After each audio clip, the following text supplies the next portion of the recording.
صلی علی رسولہ الکریم اما بعد فاعوذ باللہ من الشیطان الرجیم بسم اللہ الرحمن الرحیم رب اشرح لی صدری ویسر لی امری واحلل عقدۃ من لسانی یفقہوا قولی۔ السلام علیکم ورحمۃ اللہ وبرکاتہ۔ ناظرین، آج ہم ایک بہت اہم موضوع پر گفتگو کریں گے اور وہ ہے انسانیت کو پرکھنے کا معیار۔ عموماً انسان انسانوں کو مختلف پیمانوں پر پرکھتے ہیں، کبھی مال، کبھی رنگ، کبھی حسب نسب، لیکن دیکھنا یہ ہے کہ جس نے انسانوں کو پیدا کیا اور جس کی طرف ہم سب کو واپس لوٹ کر جانا ہے، یعنی ہمارا خالق، ہمارا رب، وہ ہمارے لیے کیا معیار مقرر کرتا ہے۔ قرآن مجید میں سورۃ الحجرات میں اللہ تعالیٰ فرماتے ہیں، یا ایھا الناس انا خلقناکم من ذکر وانثی وجعلناکم شعوبا وقبائل لتعارفوا ان اکرمکم عند اللہ اتقاکم ان اللہ علیم خبیر۔ سورۃ الحجرات آیت نمبر 13۔ اس کا معنی ہے، اے لوگو، ہم نے تمہیں ایک مرد اور ایک عورت سے پیدا کیا، یعنی تم آدم اور حوا کی اولاد ہو، تم سب کے ماں باپ ایک ہی ہیں، اور تمہاری ذاتیں اور قبیلے اس لیے بنائے تاکہ تم ایک دوسرے کو پہچان سکو۔ یہ نام اور قبائل پہچان کے لیے ہیں، کسی کے بڑے یا چھوٹے ہونے کے معیار مقرر کرنے کے لیے نہیں۔ اللہ کے نزدیک سب سے زیادہ قابل عزت وہ ہے جو سب سے زیادہ تقوی رکھتا ہو، پرہیزگار ہو۔ بلا شبہ اللہ سب کچھ جاننے والا ہے، خوب خبر رکھنے والا ہے۔ اس آیت سے ہمیں یہ پتہ چلتا ہے کہ انسانوں کے جو مختلف رنگ اور نسل اور مختلف قبائل جو پہچان کی علامت ہیں، یہ وقتی طور پر ہیں اور بعد میں وجود میں آئے ہیں، جبکہ آغاز سب کا ایک ہی ہے، اور وہ ہے آدم اور حوا کی اولاد ہونے کی حیثیت سے۔ آدم اور حوا کی اولاد جب دنیا میں پھیلی تو مختلف علاقوں میں پھیلتی چلی گئی۔ زمین کے مختلف علاقوں میں مختلف طرح کا ماحول، مختلف طرح کے موسمی اثرات اور جغرافیائی حالات تھے، جن کی بنا پر لوگوں کے مزاج، رنگ، شکل اور دیگر چیزوں میں فرق آتا چلا گیا۔ یہ تمام چیزیں بنیادی طور پر جغرافیائی حالات کے اثر سے تھی، نہ کہ انسانوں کے بڑے یا چھوٹے ہونے کے معیار کے طور پر۔ اس لیے اسلام نے ہمیں جو معیار دیا ہے کسی بھی انسان کو پرکھنے کا، وہ ہے تقوی، یعنی اس کے اندر اللہ کا ڈر کتنا ہے، وہ اللہ تعالیٰ کے بارے میں کیا جانتا ہے، اللہ تعالیٰ کی عظمت کا اس کے اندر احساس کتنا ہے، اس کی گفتگو میں، اس کے معاملات میں، اس کے رویے میں وہ رب کا کتنا عبادت گزار ہے۔ ہم دیکھتے ہیں کہ نبی صلی اللہ علیہ وسلم نے اپنی زندگی میں مختلف لوگوں کو جو ترجیح دی وہ ان کے دین کی بنیاد پر تھی، اور مختلف مواقع پر لوگوں کو جو منصب سونپے وہ ان کی اہلیت کی بنیاد پر تھے، نہ کہ کسی رنگ اور نسل سے ہونے کی بنیاد پر۔ مثلا فتح مکہ کا موقع ایک بہت اہم موقع ہے۔ اس موقع پر نبی صلی اللہ علیہ وسلم جب کعبہ کے اندر داخل ہوتے ہیں تو آپ کے ساتھ ابو بکر اور عمر بھی نہیں ہیں، آپ کے ساتھ دو غلام ہیں، ایک بلال رضی اللہ عنہ اور دوسرے اسامہ بن زید جو حضرت زید کی اولاد ہیں، اور اس کے ساتھ عثمان بن طلحہ جن کے پاس خانہ کعبہ کی کنجیاں ہیں۔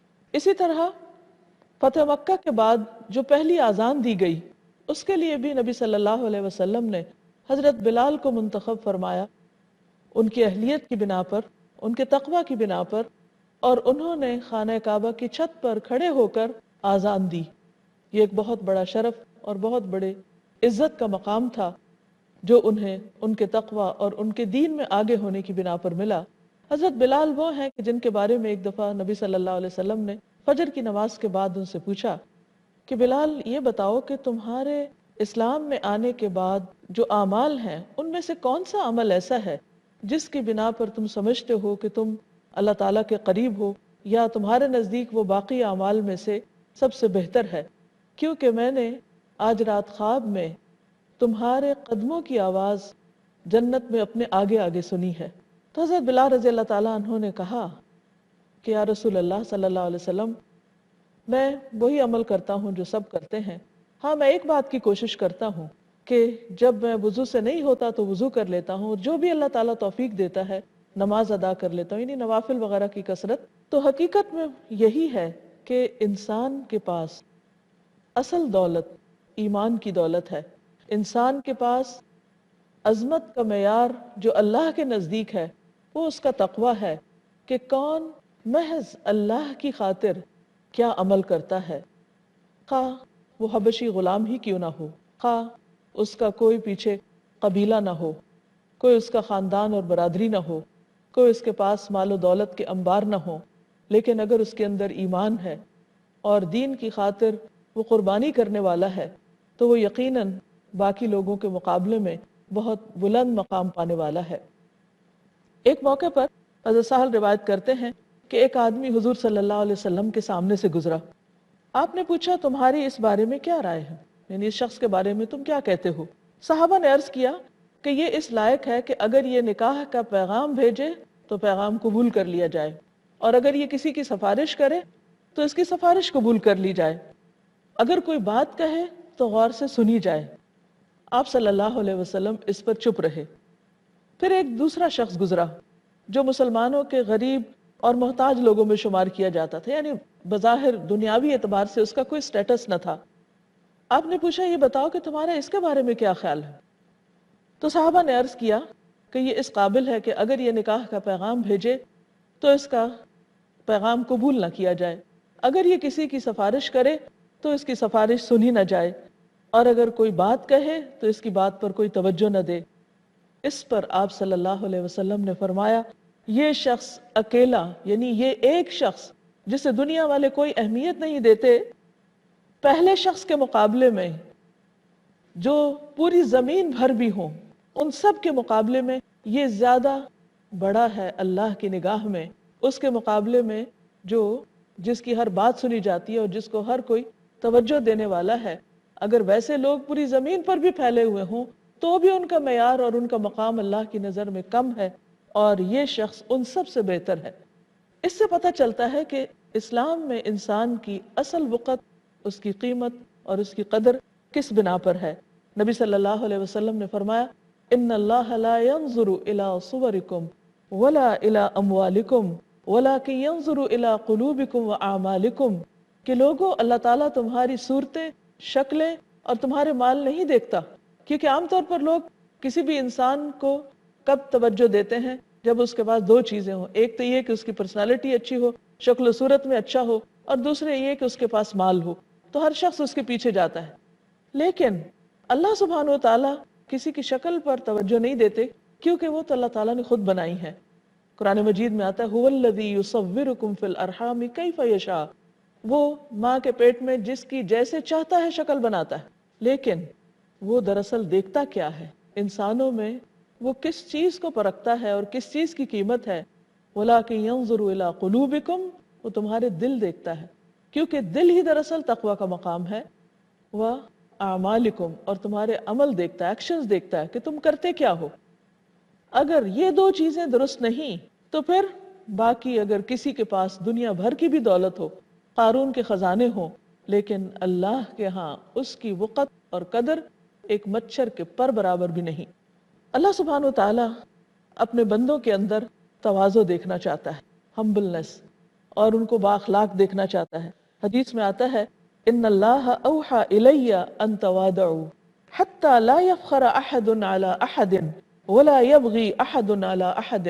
صحیح مسلم کی روایت ہے، نبی صلی اللہ علیہ وسلم نے فرمایا اللہ تعالیٰ نے میری طرف وحی کی ہے کہ تم لوگ عاجزی اختیار کرو یہاں تک کہ کوئی کسی پر فخر نہ کرے، یعنی کوئی کسی پر اپنی بڑائی نہ جتائے اور نہ ہی کوئی کسی پر زیادتی کرے۔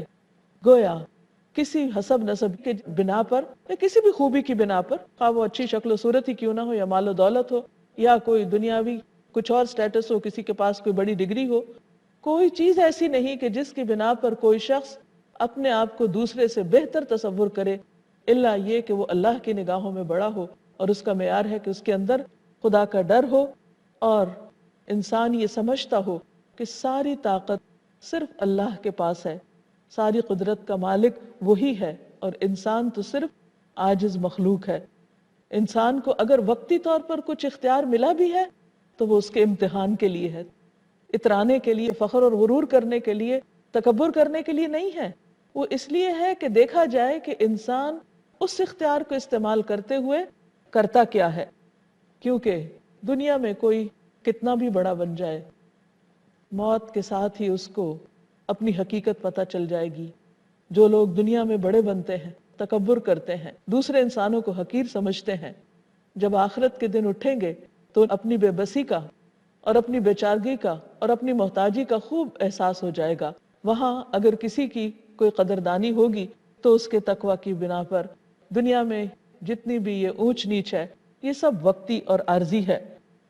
ہم سب کو یہ یاد رکھنا چاہیے کہ ہم خود پیدا نہیں ہوئے، جو کچھ ہمیں ملا ہے وہ بھی ہم نے خود نہیں حاصل کیا، صرف ہمارے علم یا ہماری قوت یا طاقت کی بنا پر ہمیں نہیں ملا۔ یہ دراصل اللہ سبحانہ وتعالیٰ کی طرف سے ہمیں آزمائش کے لیے دیا گیا ہے۔ کچھ بھی جو ہمارے پاس ہے، خواہ مال ہے، ازواج ہیں، اولاد ہے، دنیاوی سٹیٹس ہے، اختیارات ہیں، کچھ بھی ہے، یہ سب کا سب دراصل اللہ تعالیٰ کا انعام ہے اور ایک امتحان کی غرض سے دیا گیا ہے۔ اس پر ہمیں اللہ تعالیٰ کا احسان مند ہونا چاہیے، بندوں کے لیے مہربان ہونا چاہیے، نہ کہ ان چیزوں کی بنا پر تکبر اور غرور کے دھوکے میں مبتلا ہونا۔ حدیث میں آتا ہے کہ تواضع سے اللہ تعالیٰ انسان کو عزت عطا کرتا ہے۔ اللہ تعالیٰ فرماتے ہیں کہ جو شخص میرے لیے اتنا سا جھکتا ہے، جو راوی تھے انہوں نے زمین کے قریب اپنے ہاتھ کو لے جا کر کہا تو میں اسے اتنا بلند کر دیتا ہوں، تو راوی نے آسمان کی طرف جتنا ہاتھ اٹھا سکتے تھے اوپر اٹھایا، کہ جو شخص اللہ کے لیے نیچے ہو جاتا ہے اللہ تعالیٰ اس کو بلندی عطا کرتا ہے۔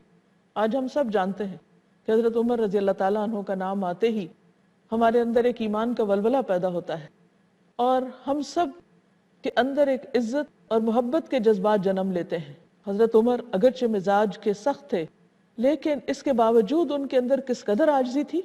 ایک موقع پر کسی نے ان سے کہا کہ عمر اللہ سے ڈرو، تو انہوں نے اپنا گال زمین پر رکھ دیا اور کہا کہ واقعی عمر کو ڈرنا چاہیے۔ تو حقیقت یہ ہے کہ وہ اللہ سے ڈرنے والے تھے اور تواضع اختیار کرنے والے تھے، اور اس کی عملی مثال تھے کہ انہوں نے اللہ کی خاطر تواضع کی، اور آج ہم سب کے دلوں میں ان کی عزت، ادب، احترام، محبت اور عقیدت ہے۔ پھر اسی طرح جنت میں داخلے کا معیار بھی کیا ہے؟ کسی کا مال و دولت نہیں ہے، یہ دنیاوی اختیار نہیں ہے۔ ابو ہریرہ رضی اللہ عنہ کہتے ہیں کہ رسول اللہ صلی اللہ علیہ وسلم سے پوچھا گیا کہ کون سی چیز کثرت سے لوگوں کو جنت میں لے جائے گی؟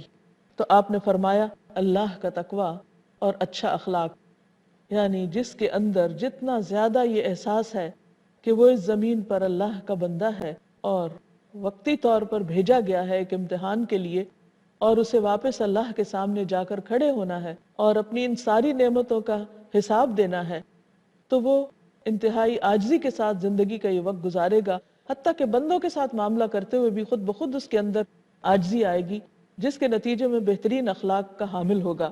لیکن عموماً دنیا والوں کا معیار کیا ہوتا ہے؟ نبی صلی اللہ علیہ وسلم نے خود اس کے بارے میں فرمایا، اہل دنیا کا حسب نسب جس کی طرف وہ مائل ہوتے ہیں وہ مال و دولت ہے، یعنی وہ مال و دولت کی بنا پر کسی انسان کو اہمیت دیتے ہیں یا اس کی قدر کرتے ہیں۔ مومن دوسرے انسانوں کے ساتھ اللہ کے ڈر کی بنیاد پر جو اچھا معاملہ کرتا ہے، اس کی جو مثال ہمیں دی گئی ہے، جو احکامات ہمیں دیے گئے، اس کے بارے میں نبی صلی اللہ علیہ وسلم نے فرمایا، اللہ کے بندو بھائی بھائی بن جاؤ۔ مسلمان مسلمان کا بھائی ہے، نہ وہ اس پر ظلم کرتا ہے، نہ وہ اسے ذلیل کرتا ہے، نہ اسے حقیر سمجھتا ہے۔ آپ صلی اللہ علیہ وسلم نے سینہ مبارک کی طرف اشارہ کرتے ہوئے 3 مرتبہ فرمایا کہ تقوی یہاں ہے۔ گویا جو اللہ سے ڈرتا ہے اس کے اندر ہی یہ کوالٹیز اور یہ خوبیاں آ سکتی ہیں۔ اور آپ نے فرمایا کہ کسی مسلمان بھائی کو کوئی حقیر سمجھے، یہی کافی ہے کسی شخص کے لیے کہ وہ برا کہلائے، یعنی کسی انسان کے برا ہونے کے لیے بس یہی کافی ہے کہ وہ دوسروں کو حقیر سمجھ رہا ہو۔ اور پھر آپ نے فرمایا کہ ایک مسلمان دوسرے مسلمان پر پورا پورا حرام ہے، اس کا خون، اس کا مال اور اس کی عزت و آبرو۔ لیکن ان حرمتوں کی پابندی کون کرے گا؟ وہی جس کے اندر تقوی ہوگا، اور جتنا جس کا تقوی ہوگا اتنے ہی اس کے اعمال بہترین ہوتے چلے جائیں گے، اور جتنے جس کے اعمال اللہ کی مرضی کے مطابق ہوں گے اتنا ہی وہ شخص اللہ کی نگاہوں میں بلند ہوتا چلا جائے گا۔ اس سلسلے میں ہم یہ بھی دیکھتے ہیں کہ اللہ سبحانہ وتعالیٰ نبی صلی اللہ علیہ وسلم کو بھی خاص طور پر تلقین کرتے ہیں کہ آپ ان لوگوں کے ہمراہ رہیے، ان لوگوں کے ساتھ رہیے جو دنیاوی مال و دولت تو نہیں رکھتے لیکن اللہ کی رضا چاہتے ہیں، کیونکہ وہ لوگ اللہ کی نگاہ میں بڑے ہیں۔ سورۃ الکہف میں اللہ تعالیٰ فرماتے ہیں وَاصْبِرْ نَفْسَكَ مَعَ الَّذِينَ يَدْعُونَ رَبَّهُمْ بِالْغَدَاةِ وَالْعَشِيِّ يُرِيدُونَ وَجْهَهُ وَلَا تَعْدُ عَيْنَاكَ عَنْهُمْ تُرِيدُ زِينَةَ الْحَيَاةِ الدُّنْيَا، اور آپ اپنے آپ کو جما کر رکھیے ان لوگوں کے ساتھ جو صبح و شام اپنے رب کو پکارتے ہیں۔ یدعون ربہم بالغداۃ والعشی، اور وہ چاہتے کیا ہیں؟ صبح و شام اپنے رب کو کیوں پکارتے ہیں؟ یریدون وجہہ، وہ اللہ کی رضا چاہتے ہیں۔ پھر مزید تلقین کی اور مزید تاکید کرتے ہوئے فرمایا ولا تعد عیناک عنہم، آپ کی نگاہیں ان سے ہٹیں بھی نہیں، یعنی ان سے ہٹ کر کسی اور کی طرف نہیں جائیں۔ ترید زینت الحیات الدنیا، کیا آپ دنیا کی زندگی کی رونق چاہتے ہیں؟ نہیں، آپ نہیں چاہتے تھے۔ لہٰذا ہم دیکھتے ہیں کہ آپ صلی اللہ علیہ وسلم کی مجلسوں میں ہر سٹیٹس کے لوگ بیٹھتے تھے اور ہر شخص کا مقام اس کے عمل اور دین میں اس کی قربانی کے مطابق تھا۔ پھر اسی طرح ہم دیکھتے ہیں کہ نبی صلی اللہ علیہ وسلم نے خاص طور پر حسب نسب پر فخر سے روکا ہے، اس کی ممانعت کی ہے۔ ایک حدیث میں آتا ہے کہ آپ نے فرمایا کہ میری امت میں 4 چیزیں ایسی ہیں کہ جو ختم نہیں ہوں گی، جنہیں وہ چھوڑیں گے نہیں، حالانکہ وہ جاہلی دور کی یادگار ہیں، اسلام نے ان کو ختم کیا ہے۔ اور وہ کیا ہے؟ نمبر 1، حسب پر فخر کرنا، یعنی اپنے آپ کو محض اس بنا پر بڑا سمجھنا کہ وہ کسی خاص مخصوص خاندان یا قبیلے سے تعلق رکھتا ہے انسان، کسی کے نسب پر تان کرنا، یعنی ایک ہے اپنے نسب کو اعلیٰ سمجھنا اور دوسرے کو اہمیت نہ دینا، اور دوسرا یہ کہ کسی کے نسب کی بنا پر اس کو تانا دینا، اس کو حقیر سمجھنا، اس کا مذاق اڑانا، پھر اسی طرح ستاروں کے ذریعے بارش طلب کرنا اور نوحہ کرنا۔ حدیث میں آتا ہے آپ صلی اللہ علیہ وسلم نے فرمایا من بطأ به عمله لم يسرع به نسبه، صحیح مسلم کی روایت ہے جس کا معنی ہے کہ جس کے عمل نے اسے پیچھے رکھا، یعنی جو سستی اور غفلت کی وجہ سے کوئی اچھے کام نہیں کر سکا، لم یسرع به حسبه، تو اس کا حسب اس کو آگے نہیں بڑھا سکتا کہ وہ شخص کسی خاص خاندان سے تعلق رکھتا ہے، اس بنا پر اس کو عزت دی جائے، یا کسی کا بیٹا ہے۔ لیکن اصل چیز جو آگے بڑھانے والی، جو اسلام کا معیار ہے، وہ یہی ہے کہ کون خود کیا عمل کرتا ہے۔ جیسے نوح علیہ السلام اللہ سبحانہ وتعالیٰ کے بہت معزز نبی تھے، لیکن ان کا بیٹا چونکہ ان کے دین پر نہیں تھا، ان کے طریقے پر نہیں تھا، تو محض بیٹا ہونے کی بنا پر اس کو کوئی رعایت نہیں دی گئی، وہ اپنی قوم کے ساتھ پانی میں ڈوب گیا۔ اس کا انجام بھی وہی ہوا جو باقی نافرمان لوگوں کا ہوا۔ اسی طرح لوط علیہ السلام کی بیوی، وہ بھی پیچھے رہ گئی، حالانکہ وہ ایک نبی کی بیوی تھی، لیکن اس سے کوئی فرق نہیں پڑتا کہ کون کس کی بیوی ہے، یا کون کس کی اولاد ہے، یا کون کتنا مال و دولت رکھتا ہے، یا کتنی کس کے پاس ڈگریاں ہیں، یا اس کا گھر کیسا ہے، یا اس کے پاس دنیا کی اور سہولتیں اور آرائشیں کس طرح کی ہیں۔ اینڈ آف دا ڈے دیکھا یہ جائے گا کہ کون کیسا ایمان، کیسا عمل اور کیسا اخلاق لے کر حاضر ہوا ہے۔ اسی لیے ہم دیکھتے ہیں کہ قرآن مجید میں اللہ تعالیٰ کامیابی اور ناکامی کا معیار واضح کرتے ہوئے فرماتے ہیں، قرآن مجید میں واضح طور پر انسان کی کامیابی اور ناکامی کے معیار کو بتا دیا گیا ہے۔ وہ کیا ہے؟ ارشاد باری تعالیٰ ہے فَأَلْهَمَهَا فُجُورَهَا وَتَقْوَاهَا، کہ اللہ تعالیٰ نے انسان کے اندر اس کا فجور اور اس کا تقوی ڈال دیا ہے۔ اب یہ انسان پر ہے کہ وہ اپنی کس صفت کو یا اپنی کس خوبی یا کس خاصیت کو مزید پروان چڑھاتا ہے۔ اور پھر فرمایا کہ قد افلح من زکاها وقد خاب من دساها، یقیناً فلاح پا گیا، کامیاب ہو گیا وہ شخص جس نے اس کا تزکیہ کیا، یعنی اپنے نفس کا، اپنے تقوی کی پرورش کی۔ وقد خاب من دساها، اور یقیناً نقصان اٹھایا اس نے جس نے اس کو آلودہ کیا، یعنی نفس کو مختلف گناہوں کی آلائش میں مبتلا کیا اور اللہ تعالیٰ کی نافرمانی کے کام کیے۔ اس لیے لازم ہے کہ انسان مسلسل اپنا تزکیہ کرتا رہے اور اس کوشش میں رہے کہ وہ اللہ کی فرما برداری کے کام کرے، لیکن یہ اسی وقت ممکن ہے کہ جب انسان کے اندر حقیقی معنوں میں تقوی ہو، جب وہ آ جاتا ہے تو انسان اپنا نگران خود بن جاتا ہے. انسان صرف اپنے ظاہر کو نہیں، اپنے باطن کو بھی اچھی طرح دیکھنے کے قابل ہو جاتا ہے. وہ مسلسل فکر آخرت میں رہتا ہے کہ کل اس کا انجام کیا ہوگا. دنیا کے ہر کام میں جو بھی اس کی ذمہ داری ہے اس کو ذمہ داری کے ساتھ ادا کرتا ہے. اس کے اندر ایک خاص طرح کا احساس ذمہ داری جاگ اٹھتا ہے. اس کے اندر جب یہ احساس ہوتا ہے کہ اللہ ہی بڑا ہے تو پھر اس کو اپنی بڑائی کا شوق نہیں رہتا. اس کے اندر پھر جو بھی نعمتیں ملی ہیں، جس بنا پر لوگ بڑا بننا چاہتے ہیں، ان نعمتوں کی جواب دہی کا احساس پیدا ہو جاتا ہے. جس انسان کے اندر یہ احساس پیدا ہو جائے کہ اللہ سب سے بڑا ہے، پھر اس کو اپنی بڑائی کا شوق نہیں رہتا، بلکہ جن نعمتوں کی بنا پر عموماً انسان خود کو بڑا سمجھتا ہے، وہ ان نعمتوں کو اپنے لیے ایک آزمائش سمجھتا ہے اور اس کے اندر جواب دہی کا احساس پیدا ہو جاتا ہے. اور ایسا انسان انسانوں سے معاملہ کرتے وقت جذباتیت کا شکار نہیں ہوتا، بلکہ اپنی غلطی کو اچھی طرح سمجھنے والا ہوتا ہے اور اس کا اعتراف کرنے والا ہوتا ہے. اللہ تعالیٰ سے دعا ہے کہ اللہ تعالیٰ ہمیں حقیقی معنوں میں تقوی عطا فرمائے. اللہم آت نفسی تقواہا وزکھا انت خیر من زکاہا انت ولیہا و مولاہا. اس کے ساتھ ہی آپ سے اجازت چاہتے ہیں.